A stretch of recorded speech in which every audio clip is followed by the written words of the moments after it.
Good morning, good afternoon, good evening 12th class students, मेरे प्यारे बच्चों। अब घर बैठे पढ़ाई होगी फ़ोन पर, जब आईटी एक्सपर्ट वंश और कैमरामैन यश के साथ होंगे आपके Amit sir live. Chemistry classes में आपका स्वागत है, आपका अभिनंदन है। मेरे प्यारे बच्चों, कोऑर्डिनेशन कंपाउंड्स अर्थात कॉम्प्लेक्सेस चैप्टर आपका चल रहा है और अभी तक इसमें हम दो इंपॉर्टेंट टॉपिक आपको करा चुके हैं। दो इंपॉर्टेंट टॉपिक में से पहला हमने आपको कवर अप कराया है, that is आईयूपीएससी nomenclature of complexes, और दूसरा महत्वपूर्ण टॉपिक हमने कराया that is isomerism in coordination compounds. आज बारी है कोऑर्डिनेशन कंपाउंड्स में बॉन्डिंग कैसे होती है इसको सीखने की, यानी कि आज का हमारा हेडिंग है बॉन्डिंग इन कोऑर्डिनेशन कंपाउंड्स। चलिए बच्चों, लेके माता रानी का नाम, लेके मां सरस्वती का नाम, और करते हैं शुरू अपना आज का काम।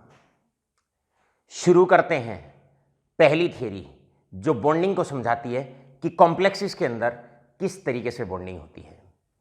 पहली थियरी है हमारी जिसको बोला जाता है वैलेंस बॉन्ड थियरी, और इसे शॉर्टकट में वीबी थियरी के नाम से भी पहचाना जाता है। बहुत इंपॉर्टेंट थियरी है, क्वेश्चन पूछे जाने की प्रोबेबिलिटी 100% होती है। चलिए जानने की कोशिश करते हैं वैलेंस बॉन्ड थियरी किस तरीके से बॉन्डिंग और कौन कौन सी प्रॉपर्टीज कोऑर्डिनेशन कंपाउंड्स की समझाती है। शुरुआत करते हैं इसके पहले पोस्टुलेट से। थियरी का पहला पोस्टुलेट यह कहता है कि एक कोऑर्डिनेट बॉन्ड बनता है by the transfer of electron pair from fully filled orbital of ligand to the vacant orbital of metal. पहला पॉइंट ध्यान से पहले सुनेंगे, लेक्चर खत्म होने के बाद इसकी पूरी लैंग्वेज भी आप लिखेंगे। थियरी ये कहती है कि एक कोऑर्डिनेट बॉन्ड जो बनता है वो इस प्रकार बनता है, लाइगेंड के फुल्ली फिल्ड ऑर्बिटल से इलेक्ट्रॉन डेंसिटी का ट्रांसफर होता है to the vacant orbital of metal atom. Metal के वेकेंट ऑर्बिटल में इलेक्ट्रॉन डेंसिटी ट्रांसफर होती है। दूसरा बड़ा अच्छा पॉइंट है, और दूसरा बड़ा अच्छा पॉइंट ये कहता है, जरा ध्यान से सुनेंगे, what the second point states that. Second point बच्चों ये कहता है, सेकंड पॉइंट ये कहता है कि अगर जैसे ये हमारा कॉम्प्लेक्स है, ये मेटल है और ये लाइगेंड्स है, इसका मतलब 6 लाइगेंड मेटल से जुड़े हुए हैं, 6 ligands are bonded to the metal. तो अगर मेटल को 6 लाइगेंड के साथ कोऑर्डिनेट बॉन्ड बनाने हैं, मतलब 6 कोऑर्डिनेट बॉन्ड बनाने हैं, तो मेटल के पास कम से कम 6 वेकेंट ऑर्बिटल होने चाहिए।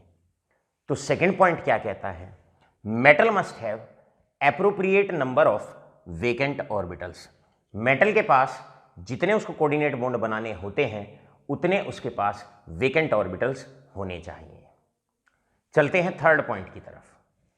थर्ड पॉइंट ये कहता है जो भी कॉम्प्लेक्स या कोऑर्डिनेशन स्फीयर के अंदर मेटल होता है उसके पास 2 तरह के डी ऑर्बिटल होते हैं।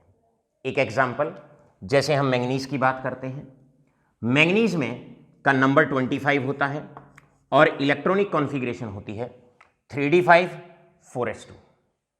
फोर्थ सेल आ चुका है और फोर्थ सेल में आपके 4 सबशेल होते हैं, 4s 4p 4d 4f। Electron बेशक 4s में हो लेकिन ऑर्बिटल तो सारे ही हैं वहां पर, सबशेल तो सारे ही हैं वहां पर, राइट? वो बात अलग है, वो खाली है। अब थर्ड इंपॉर्टेंट पॉइंट क्या कहता है कि जो भी मेटल होता है कॉम्प्लेक्स आइडेंटिटी के अंदर उसके पास 2 तरह के ऑर्बिटल होते हैं। पहला ऑर्बिटल ये वाला, 2 तरह के डी ऑर्बिटल होते हैं, एक ये वाला और एक ये वाला। मेटल के पास 2 तरह के डी ऑर्बिटल होते हैं। अब ये जो होता है ये सेकंड लास्ट शेल के अंदर होता है, सेकंड लास्ट शेल के अंदर, और एक डी सबशेल बाहर वाले सेल में होता है। इसका मतलब मेटल के पास एक n-1 डी ऑर्बिटल्स हैं या n-1 डी सबशेल ऑर्बिटल्स हैं, और मेटल के पास लास्ट वाले शेल के nd ऑर्बिटल्स हैं। अब ये मेटल की मर्जी होती है, ये क्रोमियम की, मैंगनीज की मर्जी होती है। वो कोऑर्डिनेट बॉन्ड के दौरान अंदर वाले डी का भी इस्तेमाल कर सकता है और बाहर वाले डी का भी इस्तेमाल कर सकता है।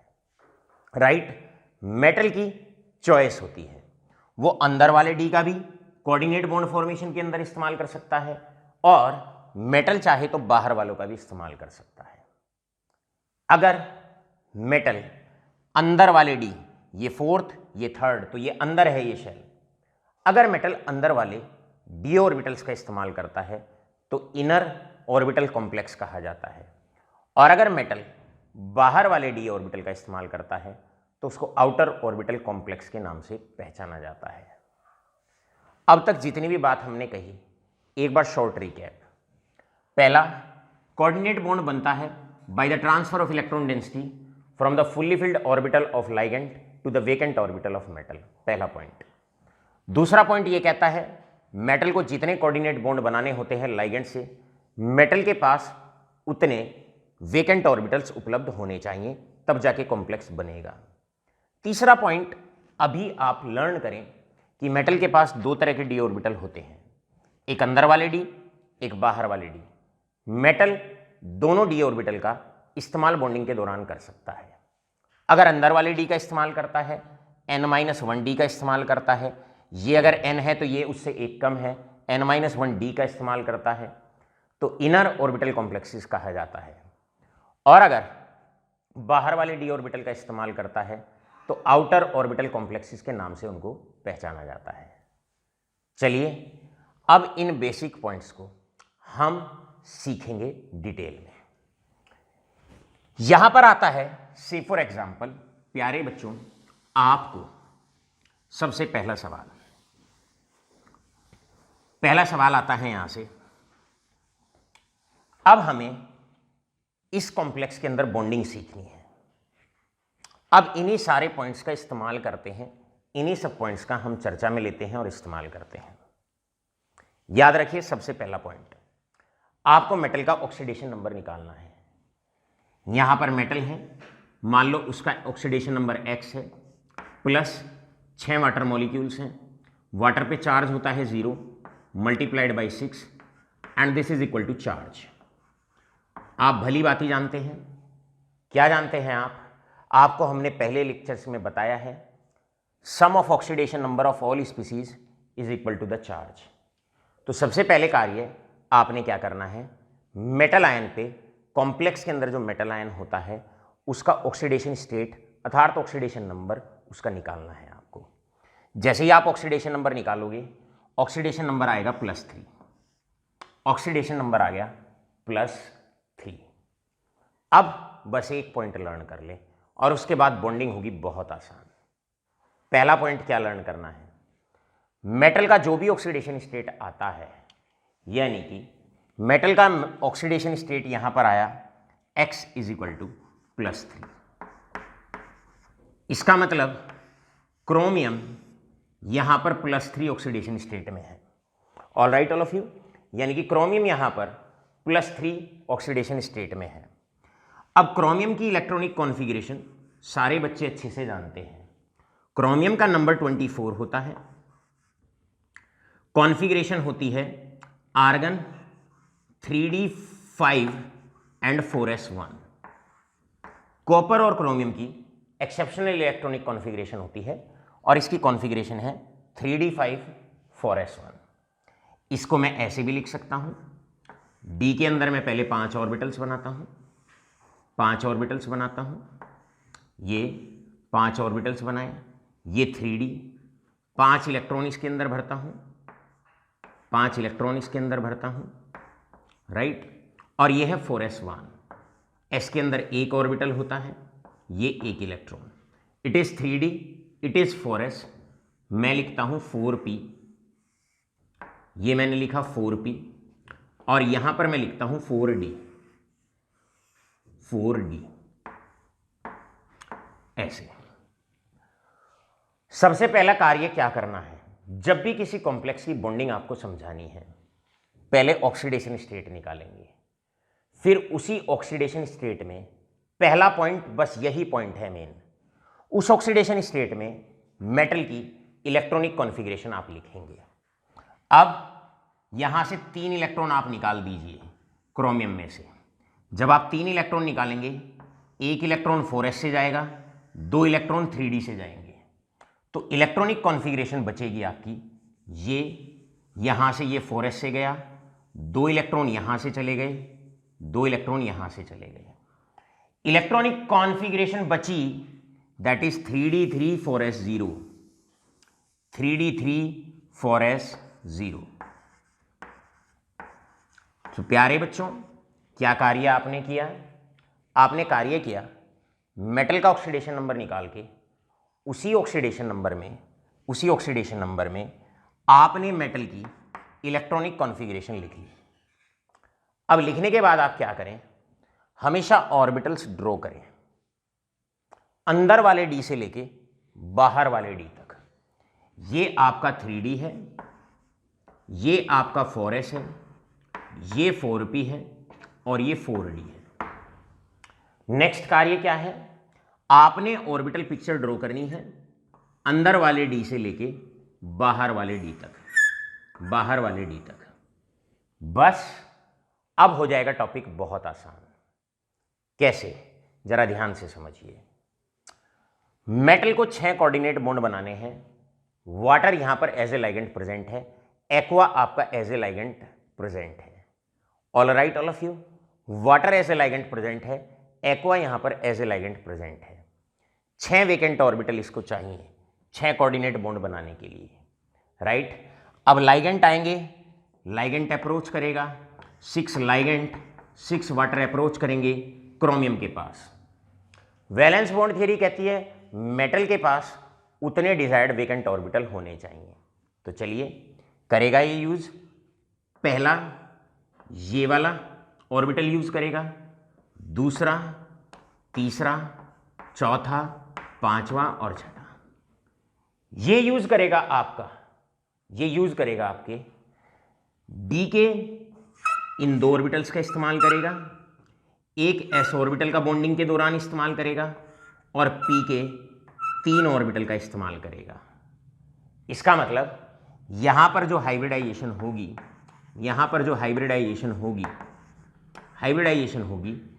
D2sp3। कौन सी हाइब्रिडाइजेशन होगी? D2sp3। तो आपने बड़े आसानी से हाइब्रिडाइजेशन बता दी इस कॉम्प्लेक्स के अंदर कि मेटल की जो हाइब्रिडाइजेशन है, या यहां पर इस कॉम्प्लेक्स के अंदर हाइब्रिडाइजेशन है D2sp3। मेरे प्यारे बच्चों, जब ऑक्टाहेड्रल कॉम्प्लेक्स होता है, कोऑर्डिनेशन नंबर 6 के कंपाउंड्स जब हम लेते हैं, ऑक्टाहेड्रल कॉम्प्लेक्स जब होता है, तो हमने आपको बताया हुआ है कि मेटल की कोऑर्डिनेशन नंबर 6 में 2 तरह की हाइब्रिडाइजेशन पाई जा सकती है, या तो D2sp3 या sp3d2। अब यहां पर वैलेंस बॉन्ड थ्योरी की मदद से आपको पता लग गया कि यहां पर जो हाइब्रिडाइजेशन है वो D2sp3 है। अब चाहे D2sp3 हो हाइब्रिडाइजेशन या sp3d2 हो, 2 d के ऑर्बिटल हैं, एक s ऑर्बिटल चाहिए, p के 3 ऑर्बिटल चाहिए। यहां पर भी सेम ऑर्बिटल्स हैं, तो ज्योमेट्री हमेशा सेम ही होती है, बस हाइब्रिडाइजेशन में डिफरेंस होता है। ज्योमेट्री होगी ऑक्टाहेड्रल, यहां पर ऑक्टाहेड्रल इस कॉम्प्लेक्स की ज्योमेट्री होगी। दूसरा पॉइंट यहीं से आपको क्या पता चलता है? दूसरा पॉइंट आपको पता चलता है मैग्नेटिज्म। सेकंड पॉइंट आपको यहीं पर मैग्नेटिज्म का पता चल जाएगा। कैसे पता चल जाएगा? कॉम्प्लेक्स के अंदर यहां कोऑर्डिनेट बॉन्ड, यहां कोऑर्डिनेट बॉन्ड, ये और ये। जब मेटल 6 कोऑर्डिनेट बॉन्ड बना लेगा, उसके बाद उसके पास नंबर ऑफ अनपेयर्ड इलेक्ट्रॉन्स 3 रह जाएंगे। बॉन्ड बनाने के बाद 3 अनपेयर्ड इलेक्ट्रॉन्स रह जाएंगे। और आप जानते हैं ऐसे कंपाउंड्स जिनमें अनपेयर्ड इलेक्ट्रॉन होते हैं वो होते हैं पैरामैग्नेटिक। तो ये आपका पैरामैग्नेटिक कॉम्प्लेक्स होगा, पैरामैग्नेटिज्म पाया जाएगा इसके अंदर। Number of unpaired electrons is directly proportional to paramagnetism. जैसे जैसे नंबर ऑफ अनपेड इलेक्ट्रॉन बढ़ते जाएंगे पैरामैग्नेटिज्म बढ़ता जाएगा। तो आपको सबसे पहले इस थ्योरी की मदद से आपको आसानी से पता चल जाता है, क्या पता चल जाता है कि इसके अंदर हाइब्रिडाइजेशन कौन सी है। दूसरा, आपको मैग्नेटिज्म पता चल जाता है। तीसरा, आपको यहां से कलर भी पता लग जाता है कि ये कंपाउंड, ये कॉम्प्लेक्स कलर होगा या कलरलेस होगा। इसके लिए डी और एफ ब्लॉक एलिमेंट्स में हमने आपको बताया हुआ है ऐसे कॉम्प्लेक्सेस कलर्ड पाए जाते हैं जहां पर डी ऑर्बिटल्स के अंदर, डी सब शेल के अंदर 1 से लेकर 9 इलेक्ट्रॉन होते हैं। यहां पर 3 इलेक्ट्रॉन हैं, तो डी फुल्ली फिल्ड नहीं है, डी इनकम्प्लीट है। ऐसे कॉम्प्लेक्सेस जिनमें डी इनकम्प्लीट होता है जनरली वो कलर्ड होते हैं। तो यहां पर ये आपका कलर्ड कॉम्प्लेक्स होगा। This will be a coloured complex. क्यों है कलर्ड कॉम्प्लेक्स? क्योंकि डी के अंदर डी इनकम्प्लीट है। नेक्स्ट पॉइंट हमें क्या पता चलता है यहां से? नेक्स्ट पॉइंट हमें टाइप ऑफ कॉम्प्लेक्स पता चलता है।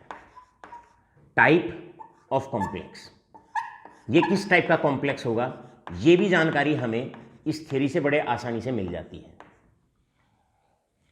मेरे प्यारे बच्चों, क्योंकि कॉम्प्लेक्स फॉर्मेशन के दौरान आपके अंदर वाले डी का इस्तेमाल हुआ है, और हमने आपको अभी प्रीवियसली पोस्टुलेट्स में बताया था कि अगर मेटल अंदर वाले डी का इस्तेमाल करता है तो ऐसे कॉम्प्लेक्सेस को इनर ऑर्बिटल कॉम्प्लेक्सेस कहा जाता है। Inner orbital complex. तो यहां पर ये आपका बना inner orbital complex. Type of complex inner orbital complex. Inner orbital complexes जब बनते हैं, जब अंदर वाले डी का इस्तेमाल होता है, तो इनको हाइपरलाइगेट कॉम्प्लेक्सेस के नाम से भी पहचाना जाता है। तो इनका सेकंड नेम हो जाएगा हाइपरलाइगेट कॉम्प्लेक्सेस। इन्हें हाइपरलाइगेट कॉम्प्लेक्सेस के नाम से भी पहचाना जाता है। हाइपरलाइगेट कॉम्प्लेक्सेस के नाम से भी पहचाना जाता है। एक और नाम इसका होता है, और नाम होता है लो स्पिन कॉम्प्लेक्स।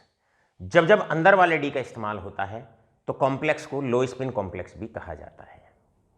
इसका मतलब आपसे अगर एक क्वेश्चन आता है explain bonding in this complex, अगर आपसे क्वेश्चन आए कि आपको बॉन्डिंग एक्सप्लेन करनी है इस कॉम्प्लेक्स के अंदर, तो किन बातों का ध्यान रखेंगे?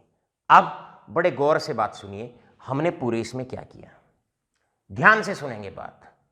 पहला पॉइंट, मेटल का ऑक्सीडेशन स्टेट निकालेंगे और उस ऑक्सीडेशन स्टेट में मेटल की इलेक्ट्रॉनिक कॉन्फ़िगरेशन लिखेंगे। इलेक्ट्रॉनिक कॉन्फ़िगरेशन लिखते दौरान हमेशा याद रखो, अंदर वाले डी से बाहर वाले डी तक सभी ऑर्बिटल्स को आप बनाएंगे, और उसके पास बस चाहे D2sp3 हाइब्रिडाइजेशन हो, चाहे sp3d2 हाइब्रिडाइजेशन हो, 6 वेकेंट ऑर्बिटल्स से कोऑर्डिनेट बॉन्ड बना देंगे। उस दौरान आपको अगर अंदर वाले डी इस्तेमाल हुए हैं तो D2sp3 हाइब्रिडाइजेशन होगी, और अगर बाहर वाले डी का इस्तेमाल करता तो आपकी sp3d2 हाइब्रिडाइजेशन होती। फिर चेक करेंगे उसके दौरान, अगर अनपेड इलेक्ट्रॉन्स हैं कॉम्प्लेक्स बनने के बाद, अगर नंबर ऑफ अनपेड इलेक्ट्रॉन्स हैं तो वो कॉम्प्लेक्स आपका पैरामैग्नेटिक होगा, और अगर डी इनकम्प्लीट है, 1 से लेकर 9 इलेक्ट्रॉन है, तो कॉम्प्लेक्स कलर्ड होगा। अंदर वाले डी का इस्तेमाल हुआ इनर ऑर्बिटल कॉम्प्लेक्स, बाहर वाले डी का इस्तेमाल हुआ outer orbital complex. Inner orbital complexes को 2 अतिरिक्त नामों से और पहचाना जाता है। ये हाइपरलाइगेट कॉम्प्लेक्सेस भी कहलाते हैं, और इनको लो स्पिन कॉम्प्लेक्सेस के नाम से भी पहचाना जाता है। आशा करता हूं पूरी की पूरी बॉन्डिंग आपके अच्छे से समझ में आ गई होगी। पूरा का पूरा आपको अच्छे से समझ में आ गया होगा। लेते हैं इसका स्क्रीनशॉट, बढ़ते हैं आगे की तरफ। मेरे प्यारे बच्चों, अब हम शुरू करते हैं। क्वेश्चन आया आप लोगों से, explain the bonding in this complex. अब उन पॉइंट्स को धैर्यपूर्वक रिवाइज करिए जो हमने आपको पहले एग्जाम्पल में समझाए थे। सबसे पहले आप जो भी मेटल आपको गिवन है उसका ऑक्सीडेशन स्टेट निकालेंगे, यानी कि X प्लस वाटर पे चार्ज होता है 0 multiplied by 6 sum of oxidation number of all species is equal to the charge is equal to +2। इसका मतलब सीधे सीधे यहां से आंसर आएगा x is equal to +2। Metal का ऑक्सीडेशन स्टेट निकाला। दूसरा पॉइंट हमने कहा था मेटल के उस ऑक्सीडेशन स्टेट में मेटल की इलेक्ट्रॉनिक कॉन्फ़िगरेशन को लिखना है। अब जिंक के केस में आप लोग जानते हैं जिंक का नंबर 30 होता है, इलेक्ट्रॉनिक कॉन्फ़िगरेशन हो जाएगी 3d10 4s2। अब मेटल का ऑक्सीडेशन स्टेट है +2। उस ऑक्सीडेशन स्टेट में आप इलेक्ट्रॉनिक कॉन्फ़िगरेशन लिखेंगे, मतलब 2 इलेक्ट्रॉन यहां से निकल जाएंगे तो ये बनेगा Zn+2। इस दौरान इलेक्ट्रॉनिक कॉन्फ़िगरेशन होगी that is 3d10 4s0 3d10 4s0। प्यारे बच्चों, आपने क्या कार्य करना है, ये d है, ये 3d है आपके पास, ये आपके पास 4s है। याद रखेंगे, लर्न करेंगे, ये 4p है आपके पास, ये 4p है और ये 4d है। आपको अंदर से लेकर बाहर वाले d तक, अंदर वाले d से लेके बाहर वाले d तक ऑर्बिटल पिक्चर ड्रॉ करनी है। अब जिंक +2 में आपके d में 10 इलेक्ट्रॉन है, 1 2 3 4 5 6 7 8 9 और 10। ये कॉन्फ़िगरेशन हो जाएगी यहां से, ये कॉन्फ़िगरेशन हो जाएगी जिंक +2 की। अब सबसे पहला कार्य है मेटल अपनी व्यवस्था बनाता है। क्लियर है? अब मेटल के पास लाइगेंड अप्रोच करेंगे। 6 water molecules, 6 water ligands metal की तरफ, जिंक की तरफ अप्रोच करेंगे। वैलेंस बॉन्ड थ्योरी का पोस्टुलेट क्या कहता है?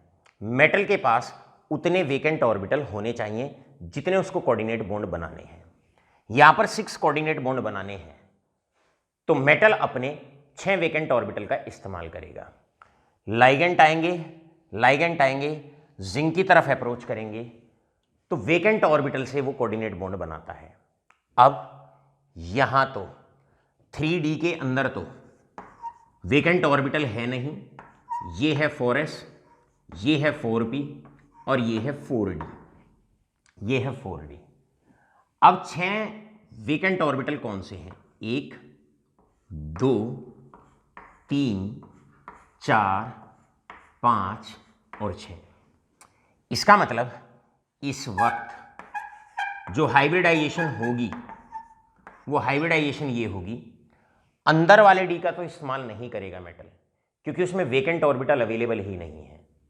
अब हाइब्रिडाइजेशन हो जाएगी sp3 s, p के 3 ऑर्बिटल इनका इस्तेमाल करेगा और बाहर वाले 2d का इस्तेमाल करेगा, बाहर वाले 2d का इस्तेमाल करेगा। तो हाइब्रिडाइजेशन क्या हो जाएगी बच्चों? sp3d2। पहले वाले कॉम्प्लेक्स में आपने देखा था, क्या देखा था पहले वाले कॉम्प्लेक्स में कि हाइब्रिडाइजेशन d2sp3 आई थी जब क्रोमियम का कॉम्प्लेक्स हमने लिया था। When we took the complex of chromium, उसमें हाइब्रिडाइजेशन d2sp3 आई थी क्योंकि पहले वाले में अंदर वाले d का इस्तेमाल हुआ था और इसलिए हुआ था क्योंकि अंदर के d ऑर्बिटल्स अवेलेबल थे, खाली थे। तो यहां पर बड़ा प्यारा सा why the hybridization in this complex is sp3d2, तो आप आसानी से एक्सप्लेन कर सकते हैं। दूसरा पॉइंट आप मैग्नेटिज्म के बारे में बताने वाले हैं।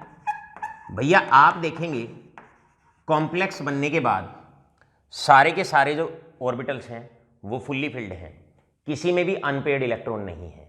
और अगर किसी में अनपेयर्ड इलेक्ट्रॉन नहीं है, absence of unpaired electrons leads to diamagnetism. तो पहले वाला कॉम्प्लेक्स था पैरामैग्नेटिक और ये वाला जो कॉम्प्लेक्स है ये बनेगा डायमैग्नेटिक। इट इज डायमैग्नेटिक, ये डायमैग्नेटिक है। क्वेश्चन आ गया आपसे, क्रोमियम वाला कॉम्प्लेक्स जो आपने पहले पढ़ा था वो पैरामैग्नेटिक होता है, जबकि ये वाला जो कॉम्प्लेक्स है ये डायमैग्नेटिक होता है। एक्सप्लेन करिए, बड़े प्यार से आप एक्सप्लेन कर सकते हैं। इसके बाद थर्ड पॉइंट हमने आपको बताया था, थर्ड पॉइंट हम कलर के विषय में आपको बता रहे थे। अगर डी इनकम्प्लीट होता है तो कॉम्प्लेक्स कलर्ड होता है, और अगर डी पूरा भरा हुआ होता है तो कलरलेस होता है।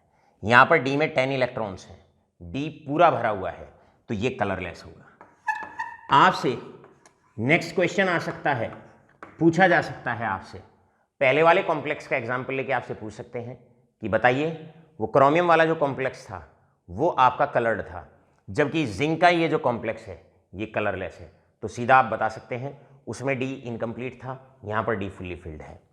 इसके बाद हमने आपको पढ़ाया था लास्ट जो जानकारी हमें इस थ्योरी से मिलती है वो about the type of complex, complex के टाइप की जानकारी भी हमें मिलती है। कैसे? ध्यान रखें, इस बात का ध्यान रखना है, अंदर वाले डी से बाहर वाले डी तक ऑर्बिटल पिक्चर आप ड्रॉ करते हो। इस वाले कॉम्प्लेक्स में अंदर वाले डी का इस्तेमाल नहीं हुआ, बाहर वालों का इस्तेमाल हुआ है। तो ये जो कॉम्प्लेक्स है ये आउटर ऑर्बिटल कॉम्प्लेक्स है, और आउटर ऑर्बिटल कॉम्प्लेक्स के दो नाम होते हैं, या तो आउटर ऑर्बिटल कॉम्प्लेक्स आप कहिए या हाइपोलाइगेट कॉम्प्लेक्स कहिए, और ऐसे कॉम्प्लेक्सेस की हाई स्पिन कॉम्प्लेक्स के नाम से भी पहचाना जाता है। तो इनके नाम outer orbital complex, outer orbital complex, या फिर इसको हम हाइपोलाइगेट कॉम्प्लेक्सेस के नाम से भी पहचानते हैं, और इनको हाई स्पिन कॉम्प्लेक्सेस भी कहा जाता है, हाई स्पिन कॉम्प्लेक्स। सो दो एग्जाम्पल बच्चों हमने आपको समझाए, और दोनों में बॉन्डिंग से, वैलेंस बॉन्ड थ्योरी से, वीबी थ्योरी से अलग अलग जानकारियां निकल के आई। क्रोमियम वाला कॉम्प्लेक्स जो आपको इससे पहले पढ़ाया गया था, ये शॉर्ट नोट में, शॉर्टकट में आप क्वेश्चन लिख सकते हैं। हमने आपको अभी तक दो कॉम्प्लेक्सेस पढ़ाए, पहला कॉम्प्लेक्स ये पढ़ाया, क्लियर? पहला कॉम्प्लेक्स आपको ये पढ़ाया, this one I taught. Second complex हमने आपको पढ़ाया and that was basically chromium H2O6 + 2। ये दो कॉम्प्लेक्स हमने आपको पढ़ाए। आपसे क्वेश्चन पूछा जा सकता है, दोनों ऑक्टाहेड्रल हैं, कोऑर्डिनेशन नंबर 6 के अंतर्गत आते हैं, ये भी कोऑर्डिनेशन नंबर 6 का कॉम्प्लेक्स है, ये भी कोऑर्डिनेशन 6 का कॉम्प्लेक्स है। कोऑर्डिनेशन नंबर 6 के जो कॉम्प्लेक्स होते हैं उनमें या तो हाइब्रिडाइजेशन D2sp3 हो सकती है या sp3d2 हो सकती है। आपने देखा ये वाला जो कॉम्प्लेक्स है, ये वाला जो कॉम्प्लेक्स है, डिस्टिंग्विश करिए, डिफरेंशिएट करिए इन दोनों कॉम्प्लेक्स में। इसमें हाइब्रिडाइजेशन D2sp3 आई क्योंकि अंदर वाले d ऑर्बिटल का इस्तेमाल हुआ। इस वाले में हाइब्रिडाइजेशन sp3d2 आई क्योंकि इसमें आउटर ऑर्बिटल्स का इस्तेमाल हुआ, आउटर d ऑर्बिटल्स का इस्तेमाल हुआ। आपने देखा ये पैरामैग्नेटिक, ये डायमैग्नेटिक। अब ये क्वेश्चंस हैं आपके, explain this complex is paramagnetic, this is diamagnetic. Explain करिए इसमें हाइब्रिडाइजेशन D2sp3 और इसमें हाइब्रिडाइजेशन sp3d2। नेक्स्ट क्वेश्चन आपसे पूछा जा सकता है, ये कॉम्प्लेक्स आपका कलर्ड है और ये कॉम्प्लेक्स आपका कलरलेस है, एक्सप्लेन करिए।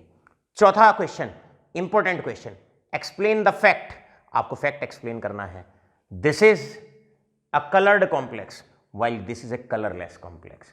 इसमें डी इनकम्प्लीट होता है, इसका डी फुल्ली फिल्ड होता है, ये कलरलेस, ये कलर्ड।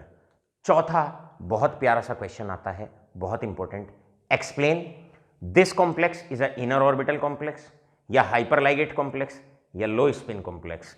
और यहां पर आपसे पूछा जा सकता है, जिंक का ये जो कॉम्प्लेक्स है ये आपका आउटर ऑर्बिटल कॉम्प्लेक्स है, हाइपोलाइगेट कॉम्प्लेक्स है या लो स्पिन हाई स्पिन कॉम्प्लेक्स है। आपको एक्सप्लेन करना है और इसका रीजन केवल एक ही आएगा। क्या रीजन आने वाला है? यहां पर अंदर के डी ऑर्बिटल्स का इस्तेमाल होता है, यहां पर बाहर के डी ऑर्बिटल्स का इस्तेमाल होता है। यश, यहां पर बाहर के डी ऑर्बिटल्स का इस्तेमाल होता है। ऑलराइट, आशा करता हूं मजा आना बॉन्डिंग में शुरू हो गया होगा। इस मजे को और आगे बढ़ाते हैं, लीजिएगा स्क्रीनशॉट। अब बारी है मोस्ट इंपॉर्टेंट दो कॉम्प्लेक्सेस की। ये दोनों मैंगनीज के कॉम्प्लेक्स हैं, दोनों के दोनों मैंगनीज के कॉम्प्लेक्स है, और आपको इनके अंदर बॉन्डिंग समझानी है और इन कॉम्प्लेक्सेस की जानकारियां देनी है। कौन सी हाइब्रिडाइजेशन है, किस टाइप का कॉम्प्लेक्स बनेगा, कलर्ड होगा या कलरलेस होगा, पैरामैग्नेटिक होगा या डायमैग्नेटिक होगा। मेरे प्यारे बच्चों, प्रीवियस लेक्चर्स में ऑक्सीडेशन स्टेट आपको निकालना हमने सिखा दिया है। सबसे पहले मेटल का ऑक्सीडेशन स्टेट निकाला जाएगा। यहां पर मेटल का ऑक्सीडेशन स्टेट +2 आएगा और यहां पर मेटल का ऑक्सीडेशन स्टेट भी +2 आएगा। अब हमने अपने बच्चों को जानकारी दे रखी है कि सबसे पहला कार्य होता है मेटल का जो भी ऑक्सीडेशन स्टेट आता है उसमें मेटल की इलेक्ट्रॉनिक कॉन्फ़िगरेशन को लिखना। तो अब आप बच्चों यहां पर बेटे आप लिखेंगे इलेक्ट्रॉनिक कॉन्फ़िगरेशन। मैंगनीज का नंबर 25 होता है। 25 का मतलब इलेक्ट्रॉनिक कॉन्फ़िगरेशन हो जाएगी 3d5 4s2, यहां पर आएगा 4p और यहां बचेगा 4d। हमेशा इलेक्ट्रॉनिक कॉन्फ़िगरेशन अंदर वाले d से बाहर वाले d तक आप ले जाइए। अब मेटल का ऑक्सीडेशन स्टेट यहां पर +2 है, तो उस पर्टिकुलर ऑक्सीडेशन स्टेट में आप इलेक्ट्रॉनिक कॉन्फ़िगरेशन लिखेंगे, यानी कि 2 इलेक्ट्रॉन यहां से निकल जाएंगे तभी मेटल +2 में आएगा। तो मेटल +2 ऑक्सीडेशन स्टेट में इलेक्ट्रॉनिक कॉन्फ़िगरेशन होगी that is 3d5 and 4s0। 3d5 and 4s0 ये इलेक्ट्रॉनिक कॉन्फ़िगरेशन मैंगनीज की होगी। इसी प्रकार ये हो जाएगा 4s0। 4p खाली पड़ा हुआ होगा, 4d खाली पड़ा हुआ होगा। सिमिलरली यहां पर भी मैंगनीज की इलेक्ट्रॉनिक कॉन्फ़िगरेशन हो जाएगी, मैंगनीज +2 की इलेक्ट्रॉनिक कॉन्फ़िगरेशन होगी 3d5, it is 4s0 and this is 4p and 4d। ये दोनों केसेस में मैंगनीज की इलेक्ट्रॉनिक कॉन्फ़िगरेशन होगी। अब आप ऑर्बिटल पिक्चर ड्रॉ करेंगे। ऑर्बिटल पिक्चर में हमेशा अंदर वाले d से बाहर वाले d तक आप ऑर्बिटल्स बनाएंगे। d के ये हैं हमारे पास 1 2 3 4 और 5। ये हमारे पास d के 5 ऑर्बिटल्स हैं। s के अंदर 1 ऑर्बिटल होता है, p के अंदर 3 ऑर्बिटल होते हैं और अंदर वाले d से हमेशा बाहर वाले d तक आप ऑर्बिटल पिक्चर ड्रॉ करेंगे। अंदर वाले d से हमेशा बाहर वाले d तक आप ऑर्बिटल पिक्चर ड्रॉ करेंगे। ये 3d 4s 4p और ये हो जाएगा 4d, राइट। यहां पर भी आप अंदर वाले d से बाहर वाले d तक ऑर्बिटल पिक्चर ड्रॉ करेंगे। यहां पर d के अंदर 5 ऑर्बिटल्स आप बनाने वाले हैं, राइट। इस प्रकार 5, ये हो जाएगा 3d। s सब शेल के अंदर एक ही ऑर्बिटल होता है, p के अंदर 3 ऑर्बिटल होते हैं, p के अंदर 3 ऑर्बिटल होते हैं और d के अंदर 5 ऑर्बिटल्स होते हैं। भैया बना लिया आपने। अंदर वाले d से बाहर वाले d तक आपने ऑर्बिटल पिक्चर बनानी है। कॉमन से स्टेप, इलेक्ट्रॉनिक कॉन्फ़िगरेशन लिख लो। इलेक्ट्रॉनिक कॉन्फ़िगरेशन लिखने के बाद मेटल के ऑक्सीडेशन स्टेट में, जिस ऑक्सीडेशन स्टेट में मेटल है उसमें इलेक्ट्रॉनिक कॉन्फ़िगरेशन लिखने तक का खेल है और उसके बाद 3 नंबर आपकी पॉकेट में है। अब यहां पर 5 इलेक्ट्रॉन्स हैं, 1 2 3 4 और 5। यहां पर भी d सब शेल के अंदर 5 इलेक्ट्रॉन्स हैं, 5 इलेक्ट्रॉन्स हैं। अब 6 लाइगेंट यहां अप्रोच करेंगे, 6 लाइगेंट यहां अप्रोच करेंगे और लाइगेंट को जितने कोऑर्डिनेट बॉन्ड बनाने होते हैं उतने मेटल के वेकेंट ऑर्बिटल चाहिए। अब याद रखिए, यहां पर जो लाइगेंट आने वाला है वो स्ट्रॉन्ग लाइगेंट आने वाला है, यहां पर जो लाइगेंट आने वाला है वो एक वीक लाइगेंट आने वाला है। अब एक अतिरिक्त जानकारी आपको हम दे देते हैं। लाइगेंट्स की रिपल्शन पावर के अनुसार कौन सा लाइगेंट कितना इलेक्ट्रॉन को रिपेल करता है। भाई लाइगेंट एक इलेक्ट्रॉन रिच स्पीशी होती है। मेटल से लाइगेंट बॉन्ड बनाता है तो लाइगेंट के पास या तो नेगेटिव चार्ज होता है या इलेक्ट्रॉन पेयर होता है, उसको लाइगेंट कहते हैं। जब लाइगेंट मेटल की तरफ अप्रोच करता है तो 2 तरह के लाइगेंट होते हैं। एक स्ट्रॉन्ग लाइगेंट और एक वीक लाइगेंट। जो ज़्यादा रिपल्शन करता है, जो इलेक्ट्रॉन को ज़्यादा रिपेल करता है, ऐसे लाइगेंट को स्ट्रॉन्ग लाइगेंट माना जाता है। और जो इलेक्ट्रॉन को रिपेल करता है लेकिन ज़्यादा रिपेल नहीं करता है, उसको वीक लाइगेंट माना गया है। प्यारे बच्चों, सभी इंपॉर्टेंट लाइगेंट में से ये जो लाइगेंट है, carbonyl, cyanido, nitro, ethylene diamine और NH3 अमाइन, ये आपके स्ट्रॉन्ग लाइगेंट्स हैं। ये आपके स्ट्रॉन्ग लाइगेंट्स हैं।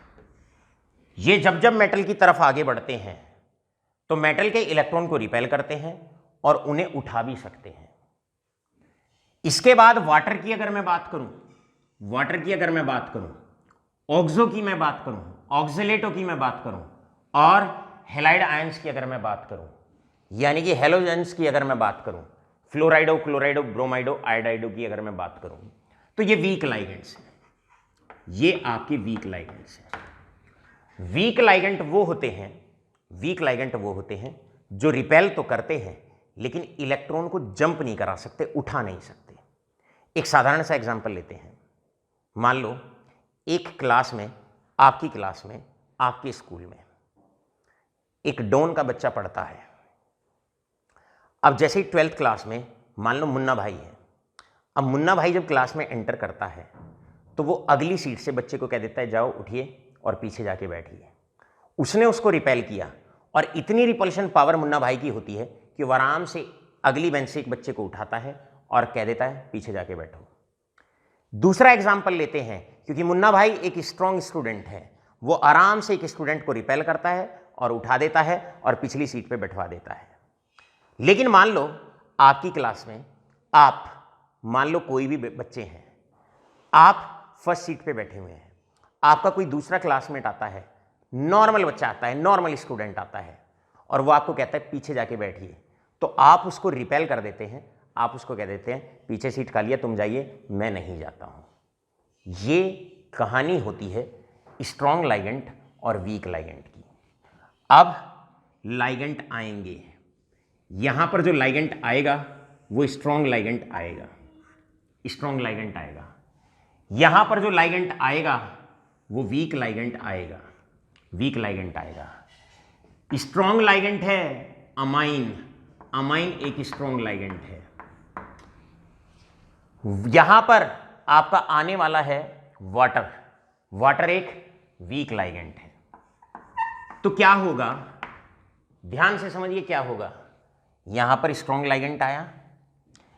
लाइगेंट आया, अमाइन है, इन्हें रिपेल करता है, और क्योंकि स्ट्रॉन्ग लाइगेंट की रिपल्शन पावर ज़्यादा होती है तो वो इलेक्ट्रॉन को जंप करा देता है, रिपेल करता है। ये इलेक्ट्रॉन यहाँ आ जाएगा, ये इलेक्ट्रॉन यहाँ आके पेयर्ड अप हो जाएगा, तो स्थिति ये बनेगी। क्लियर है? यहाँ पर स्थिति कुछ ऐसी बनने वाली है, एक इसके साथ ये आके पेयर्ड अप हो जाएगा, ये इसके साथ आके पेयर्ड अप हो जाएगा और यहाँ एक अनपेयर्ड इलेक्ट्रॉन बच जाएगा। बाकी स्थिति सेम रहेगी, बाकी परिस्थितियाँ सेम रहेंगी, राइट? बाकी परिस्थितियाँ सेम रहेंगी, एज इट इज सेम रहने वाली है बाकी परिस्थितियाँ। अब स्ट्रॉन्ग लाइगेंट आया, रिपेल किया, रिपेल करके इलेक्ट्रॉन एक्साइट होके अंदर वाले ऑर्बिटल्स में पेयर्ड अप हो गए। 2d के ऑर्बिटल की लड़ाई होती है, हो गए खाली। अब स्ट्रॉन्ग लाइगेंट को 6 वेकेंट ऑर्बिटल्स चाहिए, 1 2 3 4 5 और 6। 2 तो d के इस्तेमाल हुए, 1 s का इस्तेमाल हुआ और 3 p के इस्तेमाल हुए, यानी कि हाइब्रिडाइजेशन हो गई D2sp3। अब इधर चलते हैं, लाइगेंट आता है, वीक लाइगेंट आता है। देखा सारे इलेक्ट्रॉन खुल के बैठे हुए हैं, बिल्कुल एक सीट पे एक ही बच्चा बैठा हुआ है और वो आके इन्हें दांत दिखाता है, गुस्सा करता है, चलो अंदर पेयर्ड अप हो जाओ, क्यों खुल के बैठे हुए हो, चलो एक सीट पे 2 जाके बैठ जाओ, लेकिन ये वीक लाइगेंड होता है। तो ये सिर्फ बंदर की तरह दांत दिखा सकता है, लेकिन इसको उठा नहीं सकता। तो होता है क्या, कोई भी इलेक्ट्रॉन जंप नहीं हो पाता है अंदर। तो वो क्या कहता है, कोई बात नहीं भाई, मैं तो मजाक कर रहा था, मैं जो खाली सीट है उन पे जाके बैठ जाता हूं। क्लियर है? तो यहां पर अब ये इन 6 ऑर्बिटल्स का इस्तेमाल करेगा, 1 2 3 4 5 और 6। यहां हाइब्रिडाइजेशन होगी s, पहला s ऑर्बिटल इस्तेमाल हुआ, 3 p के इस्तेमाल हुए और 2 d के इस्तेमाल हुए। तो आपको सबसे पहले स्ट्रॉन्ग लाइगेंट और वीक लाइगेंट में डिफरेंस पता होना चाहिए। Strong ligand carbonyl, cyanido, nitro, amine and ethylene diamine, बस इन 5 को लर्न कर लो। इनके अलावा वाटर से लेकर हैलाइड आयन तक, ग्रुप 17 के लाइगेंट्स तक सारे वीक लाइगेंट होते हैं। वो इलेक्ट्रॉन को आने पर रिपेल तो करते हैं, लेकिन इतनी क्षमता नहीं रखते कि उन्हें पेयर्ड अप करा दे, अंदर पेयर्ड अप करा दे। अंदर पेयरिंग तभी हो सकती है जब ऑर्बिटल्स पूरे भरे हुए ना हो, ऑर्बिटल्स आधे खाली हों। हाफ फिल्ड है तो ये इलेक्ट्रॉन अंदर भी जाके बैठ सकते हैं, लेकिन वीक इन्हें अंदर नहीं बैठा सकता, स्ट्रॉन्ग लाइगेंट ही इनको अंदर बैठा सकता है। राइट? यहां पर भी स्थिति यही थी, लेकिन आने वाला लाइगेंट स्ट्रॉन्ग लाइगेंट था, तो वो इनको उठा भी सकता है, और अंदर अगर जगह खाली है तो इनको उठाएगा और कहेगा अंदर जाके बैठिए, यहां हम बैठेंगे। All right? अब जब ऐसा होगा तो हाइब्रिडाइजेशन में फर्क आएगा। यहां पर हाइब्रिडाइजेशन होगी D2sp3, यहां पर हाइब्रिडाइजेशन होगी sp3d2। पहला क्वेश्चन आपसे बना, और क्वेश्चन ये बना, explain this complex is octahedral and this is also octahedral, yet there is a difference। Question note करते रहिएगा, yet there is a difference, उसके बावजूद यहां पर डिफरेंस है हाइब्रिडाइजेशन में। यहां हाइब्रिडाइजेशन sp3d2 है, क्योंकि अंदर वाले d ऑर्बिटल का इस्तेमाल हुआ, बाहर वाले d ऑर्बिटल का इस्तेमाल नहीं हुआ। यहां पर due to the presence of weak ligands pairing नहीं हो पाई, पेयरिंग नहीं हो पाई, और अगर पेयरिंग नहीं हो पाई तो बाहर वाले d ऑर्बिटल्स का इस्तेमाल हुआ, और यहां पर हाइब्रिडाइजेशन है sp3d2। दूसरा क्वेश्चन, बताइए ज्यादा मैग्नेटिक कौन होगा? इसमें 1 अनपेड इलेक्ट्रॉन है, इसमें 1 अनपेड इलेक्ट्रॉन है, इसमें 5 अनपेड इलेक्ट्रॉन है। दोनों के दोनों due to the presence of unpaired electron paramagnetic होंगे, लेकिन जिसमें ज्यादा अनपेड इलेक्ट्रॉन वो ज्यादा पैरामैग्नेटिक। इट इज पैरामैग्नेटिक, ये पैरामैग्नेटिक है, और दूसरे वाला भी पैरामैग्नेटिक है, लेकिन जो पैरामैग्नेटिज्म है वो यहां पर ज्यादा होगा, इस वाले कॉम्प्लेक्स में ज्यादा होगा, और इस वाले कॉम्प्लेक्स में कम होगा। तीसरी बात बताइए, क्या ये दोनों कलर्ड होंगे या नहीं होंगे? बिल्कुल होंगे। यहां पर 1 अनपेड इलेक्ट्रॉन, यहां पर 5 unpaired electron, presence of unpaired electron, या यहां पर भी डी इनकम्प्लीट है, यहां पर भी डी इनकम्प्लीट है, बिल्कुल कलर्ड होंगे। ये भी कलर्ड कॉम्प्लेक्स होगा और वो भी कलर्ड कॉम्प्लेक्स होगा, according to valence bond theory. Next, fourth question बहुत अच्छा। यहां पर अंदर वाले डी का इस्तेमाल हुआ है, इनका इस्तेमाल हुआ है, और यहां पर बाहर वाले डी का इस्तेमाल हुआ है। तो आपको बताना है ये कॉम्प्लेक्स आपका आउटर ऑर्बिटल कॉम्प्लेक्स है, ये आपका आउटर ऑर्बिटल कॉम्प्लेक्स है, और या फिर हम कह सकते हैं ये हाइपर लाइगेट कॉम्प्लेक्स है, हाइपर लाइगेट कॉम्प्लेक्स है, हाइपर लाइगेट कॉम्प्लेक्स है। जबकि अगर मैं इसकी बात करता हूं, यहां पर सॉरी, अंदर वाले डी इस्तेमाल हुए हैं, और अगर अंदर वाले डी इस्तेमाल हुए हैं तो इसको बोलेंगे इनर ऑर्बिटल कॉम्प्लेक्स, इसको बोलेंगे इनर ऑर्बिटल कॉम्प्लेक्स या हाइपर लाइगेट कॉम्प्लेक्स। जबकि यहां पर बाहर वाले डी ऑर्बिटल्स का इस्तेमाल हुआ है तो इसको बोला जाएगा outer orbital complex, outer orbital complex, या फिर इसको हाइपोलाइगेट कॉम्प्लेक्स के नाम से भी पहचाना जाएगा, हाइपोलाइगेट कॉम्प्लेक्स। मेरे प्यारे बच्चे, नेक्स्ट और इंपॉर्टेंट सवाल, यहां पर 5 अनपेड इलेक्ट्रॉन थे, यहां पर भी 5 अनपेड इलेक्ट्रॉन हैं, और आप जानते हैं एक अनपेड इलेक्ट्रॉन की जो स्पिन होती है वो होती है प्लस हाफ। यहां पर पहले spin plus half plus half plus half plus half plus half plus 5/2 थी, लेकिन कॉम्प्लेक्स बनते ही, लाइगेंड्स के आते ही plus half minus half plus half minus half 0, केवल प्लस हाफ बचती है। कॉम्प्लेक्स फॉर्मेशन के दौरान मेटल की जो स्पिन होती है वो लो हो जाती है, राइट, क्योंकि पेयरिंग हो गई। यहां पर पेयरिंग की वजह से स्पिन लो हो गई, सम ऑफ स्पिन लो हो गया, तो इसको बोलेंगे लो स्पिन कॉम्प्लेक्स। और यहां पर कॉम्प्लेक्स बनने के बाद भी स्पिन का जो सम है plus plus plus half plus half plus half और प्लस हाफ, स्पिन का सम मैक्सिमम ही रहा, तो इसको बोलेंगे हाई स्पिन कॉम्प्लेक्स। तो यहां पर ये बना आउटर ऑर्बिटल कॉम्प्लेक्स, हाइपोलाइगेट कॉम्प्लेक्स, या हम कह सकते हैं हाई स्पिन कॉम्प्लेक्स। जिस बच्चे के ये 4 एग्जाम्पल जो अब तक पढ़ाए हैं ये समझ में आ गए, समझ लो आपकी वैलेंस बॉन्ड थ्योरी मुट्ठी में है, और 3 नंबर आज के लेक्चर में से आपको कोई भी एग्जामिनर, अगर आप प्रेजेंटेशन अगर आप सही रखते हैं तो कोई भी एग्जामिनर आपको 3 नंबर गेन करने से इसमें शायद बाध्य, या मैं कह सकता हूं रुकावट पैदा नहीं होगी। एग्जामिनर बड़े इजीली 3 नंबर आपको देगा ही देगा।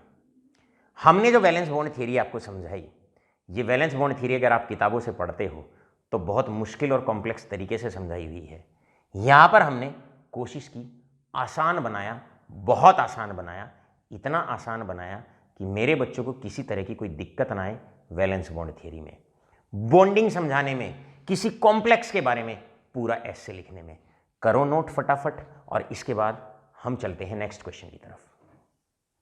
प्यारे बच्चों, अब ये क्वेश्चन आपका होमवर्क के लिए बनता है, लेकिन इसका एक पार्ट हम आपको सॉल्व करके बताते हैं। क्वेश्चन है, arrange the following complexes in the order of paramagnetism. चलो एक एग्जांपल हम आपको करके दिखाते हैं। यहां पर इस एग्जांपल को हम करते हैं, और सिमिलरली जैसे इस एग्जांपल को करें बाकी एग्जांपल आपको खुद करने हैं। सबसे पहला काम है, मेटल का ऑक्सीडेशन स्टेट निकालेंगे। मेटल का ऑक्सीडेशन स्टेट निकलेगा 4 × +1। मेटल का ऑक्सीडेशन स्टेट X मान लिया जाएगा आयरन का। एक साइनाइडो पे होता है -1 चार्ज, तो दैट इज -1 × 6, एंड सब का चार्ज मिला के is equal to that is 0। सबके ऑक्सीडेशन नंबर का sum is equal to the charge, यहां कोई चार्ज नहीं है 0। ऐसे ही इसका ऑक्सीडेशन नंबर, ऐसे ही उसका ऑक्सीडेशन नंबर आप निकाल लेंगे।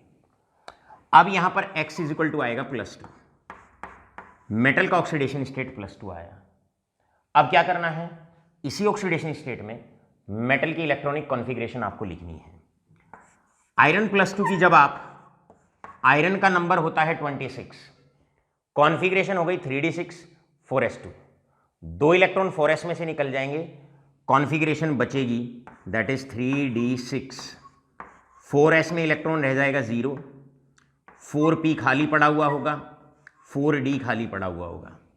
अंदर वाले d से बाहर वाले d तक आप ऑर्बिटल पिक्चर ड्रॉ करेंगे। अब d के अंदर ये आप ड्रॉ करने वाले हैं 5 ऑर्बिटल्स, 4s के अंदर 1 ऑर्बिटल, 4p के अंदर 3 ऑर्बिटल आप ड्रॉ करेंगे, और ये रहा 4d के अंदर आप 5 ऑर्बिटल्स आप ड्रॉ करने वाले हैं। ऐसे आप चाहो और बेटर प्रेजेंटेशन के लिए आप वहीं पे लिखो, 4s को यहां पर लिखिए, 4s को यहां पर लिखिए, ये हो गया 4p, ये हो गया 4d, राइट। अब अच्छे बेटे ध्यान से समझेंगे, d के अंदर 6 इलेक्ट्रॉन का डिस्ट्रीब्यूशन करिए, 1 1 2 3 4 5 एंड दिस इज 6। 4s के अंदर एक भी इलेक्ट्रॉन नहीं, 4p के अंदर एक भी इलेक्ट्रॉन नहीं, 4d के अंदर एक भी इलेक्ट्रॉन नहीं। अब 6 लाइगेंट 6 लाइगेंट्स अप्रोच करेंगे, 6 साइनाइडो अप्रोच करेंगे। आप जानते हैं ये जो लाइगेंट है, ये जो साइनाइडो लाइगेंट है, ये आपका एक स्ट्रॉन्ग लिगेंड है, स्ट्रॉन्ग लिगेंड है। स्ट्रॉन्ग लिगेंड में इन चारों को मोस्ट प्रोबेबली लर्न कर लेंगे। स्ट्रॉन्ग लाइगेंट आ रहा है, स्ट्रॉन्ग लाइगेंट आएगा, देखेगा इलेक्ट्रॉन, बड़े मजे की बात है, खुल के बैठे हुए हैं, 2 की सीट पे एक एक बैठा हुआ है। ये इनको आके, स्ट्रॉन्ग लाइगेंट है, आके इनको रिपेल करेगा, आके इनको रिपेल करेगा। जैसे ही रिपेल करेगा, इसको यहां अंदर पेड अप करा देगा, यहां पेड अप, और इसको उठा के यहां पेड अप करा देगा। जैसे ये पेड अप कराएगा, स्थिति हो जाएगी कुछ इस प्रकार, ऐसी स्थिति हो जाएगी, 2 इलेक्ट्रॉन यहां आ गए, 2 इलेक्ट्रॉन यहां आ गए, 2 इलेक्ट्रॉन यहां आ गए, और ये डी के दोनों ऑर्बिटल्स खाली हो गए। डी के दोनों ऑर्बिटल्स खाली हो गए। अब ये है 4s, ये है 4p। अब 6 लाइगेंट आ रहे हैं, तो 6 वेकेंट ऑर्बिटल चाहिए। 2 तो इस डी के अवेलेबल हो जाएंगे, 2 तो यहां पर डी के अवेलेबल हो जाएंगे, एक एस का अवेलेबल हो जाएगा, और पी के 3 ऑर्बिटल अवेलेबल हो जाएंगे। मेरे प्यारे बच्चे, बाहर वाले डी ऑर्बिटल्स का इस्तेमाल नहीं हुआ, अंदर वाले 2 डी ऑर्बिटल्स का इस्तेमाल हुआ। हाइब्रिडाइजेशन हो जाएगी, hybridization will be that is D2sp3। सवाल दूसरा, बॉन्डिंग के बाद आपने देखा, क्या देखा? बॉन्डिंग के बाद में यहां पर सारे इलेक्ट्रॉन्स पेड अप हैं, कोई भी अनपेड इलेक्ट्रॉन नहीं है। यस, कोई भी अनपेड इलेक्ट्रॉन नहीं है। तो यहां पर ये जो सब्सटेंस होगा, ये होगा डायामैग्नेटिज्म, या इसमें पैरामैग्नेटिज्म होगा 0। अंदर वाले डी ऑर्बिटल का इस्तेमाल हो रहा है, inner orbital complex, low spin complex, hyperligated complex. और अब बारी है इंपॉर्टेंट पार्ट, ऐसे चलना है। इस वाले केस में 6 F नेगेटिव आएंगे, हेलाइड आयन आएंगे। हेलाइड आयन आपके वीक लाइगेंट्स हैं, वीक लाइगेंट है तो वो यहां पर आएगा, इन्हें रिपेल तो करेगा लेकिन उठा नहीं पाएगा। तो 1 2 3 4 5 6, यहां पर इस वाले केस में बाहर वाले डी का इस्तेमाल होगा, आउटर ऑर्बिटल कॉम्प्लेक्स बनेगा, इलेक्ट्रॉन पेड अप नहीं होंगे, 4 अनपेड इलेक्ट्रॉन रह जाएंगे, पैरामैग्नेटिज्म होगा। ऐसे इन दोनों का कंपैरिजन हमने कर दिया। यहां पर इसके केस में आप अभी ये लेक्चर वाइंड अप करते हैं, इसको आप खुद ड्रॉ करेंगे, इसका इन तीनों को बढ़ते हुए नंबर ऑफ अनपेड इलेक्ट्रॉन्स में अरेंज करेंगे, यानी कि आप बढ़ते हुए पैरामैग्नेटिज्म ऑर्डर में अरेंज करेंगे। इसी बात के साथ हमारा आज का लेक्चर समाप्त होता है, और आशा करते हैं खूब एंजॉय आपने बॉन्डिंग को किया होगा। धन्यवाद।